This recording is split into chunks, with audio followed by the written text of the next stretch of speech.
নমস্কার বন্ধুরা, আশা করি আপনারা সবাই ভালো আছেন। আজকে আমি আপনাদের জন্য কাঁকরোল দিয়ে নতুন একটি রেসিপি শেয়ার করব, স্পেশাল নিরামিষ রেসিপিটি। তো চলুন দেখে নেবেন আমি কিভাবে এই কাঁকরোল দিয়ে নিরামিষ রেসিপিটি রান্না করি। একদমই কচি কাঁকরোল, একদম ছোট ছোট আলুও নিয়েছি ছোট। 250 গ্রাম নিয়েছি কাঁকরোল আর 200 গ্রাম আলু। এই তরকারির মশলার জন্য আমি নিয়ে নিচ্ছি, দেখুন 1 চামচ পোস্ত, আর এই যে এটি হচ্ছে গিয়ে তালমগজ, মিলিয়ে দুটো মিলিয়ে 1 চামচ। ওগুলো বেটে নেব এখন খুব ভালো করে, মিহি করে। তার মধ্যে দিয়ে দিচ্ছি গোটা গরম মশলা, একসাথে বেটে নেব। তারপর দিয়ে দিচ্ছি 5টি কাঁচা লঙ্কা আর 1 পিস আদা।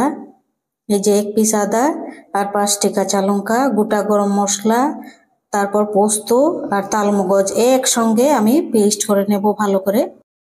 প্রথমে কড়াইতে তেল দিয়ে দিচ্ছি আধা চামচ, বড় চামচ দিয়ে আধা চামচ সাদা তেল নিয়েছি, আপনারা চাইলে সরষের তেল নিতে পারেন। এখন এই যে সেদ্ধ করে রাখা আলু ভেজে নিচ্ছি অল্প। আলু ভাজার মধ্যে অল্প একটু লবণ দিয়ে ভেজে নিচ্ছি, হলুদ দেব না, হলুদ ছাড়া। অল্প একটু লাল করে আলুগুলো ভেজে তুলে নেব। হয়ে গেছে দেখুন, একদম লাল হয়েছে আলুগুলো, ব্রাউন ব্রাউন কালার হয়েছে দেখুন। এখন এই তেলের মধ্যেই আমি কাঁকরোলগুলো ভেজে নিচ্ছি অল্প হালকা। কাঁকরোলগুলো অল্প এই যে কেটে নিয়েছি অল্প একটু একটি সাইডে, তো মশলা তেল অ্যাবজর্ব করবে ভালো করে। অল্প একটু হালকা ভেজে তুলে নেব। তার মধ্যে হলুদ দেব না, আধা চামচ আমি লবণ দিয়ে দিচ্ছি। আধা চামচ লবণ দিয়েছি, পরে গ্রেভির মধ্যে আরো কম করে লবণ দেব, না হলে লবণটা বেশি হয়ে যাবে।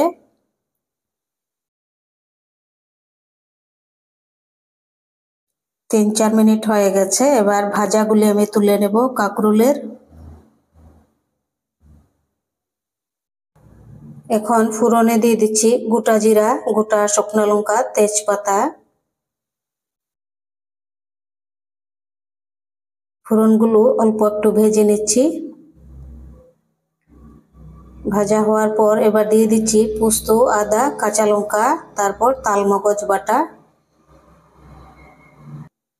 এখন দিয়ে দিচ্ছি হাফ চামচ লাল লঙ্কা পাউডার, হাফ চামচ হলুদ আর লবণ, একদম 4 ভাগের 1 ভাগ, কারণ আগে লবণ দেওয়া ছিল ভাজার সময়। এখন দিয়ে দিচ্ছি একদম অল্প, দিয়ে 2-3 মিনিট এটি কষাবো। বেশি এটি ভাজবো না, পোস্ত দিলে বেশি ভাজলে ভালো লাগবে না। 2-3 মিনিট হালকা মিডিয়াম আছে গ্যাসের ফ্লেমটি,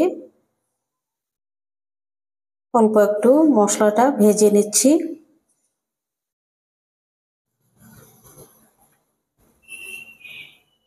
এখন দিয়ে দিচ্ছি ভেজে রাখা আলু।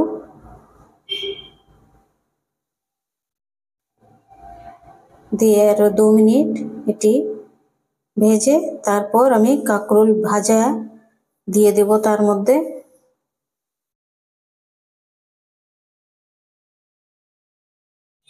এখন দিয়ে দিচ্ছি ভেজে রাখা কাঁকরোল।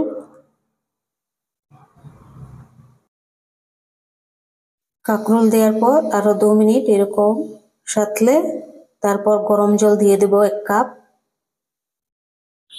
এবার দিয়ে দিচ্ছি গরম জল 1 কাপ, ছোট চা কাপ দিয়ে 1 কাপ গরম জল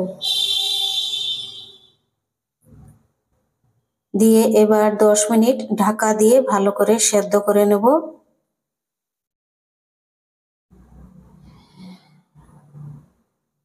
ঢাকনা সরিয়ে দিচ্ছি, হয়ে গেছে তরকারি।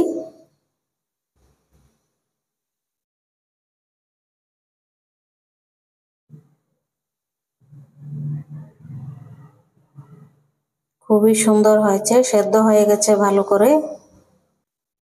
এখন দিয়ে দিচ্ছি আধা চামচ ঘি।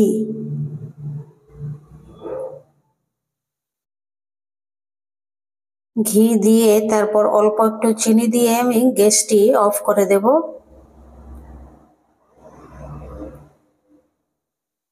খুবই সুস্বাদু নিরামিষ রেসিপিটি। দিয়ে দিচ্ছি হাফ চামচ চিনি। এখন গ্যাসটি অফ করে দেব। আপনারা এরকম বানিয়ে খেয়ে দেখবেন, দুর্দান্ত সুস্বাদু নিরামিষ এই রেসিপিটি। আপনাদের যদি এই আমার রেসিপিগুলো ভালো লাগে তাহলে সাবস্ক্রাইব করবেন, লাইক করবেন, শেয়ার করবেন, কমেন্ট করে জানাবেন আমাকে কাঁকরোল দিয়ে এরকম স্পেশাল রেসিপি কেমন হয়েছে।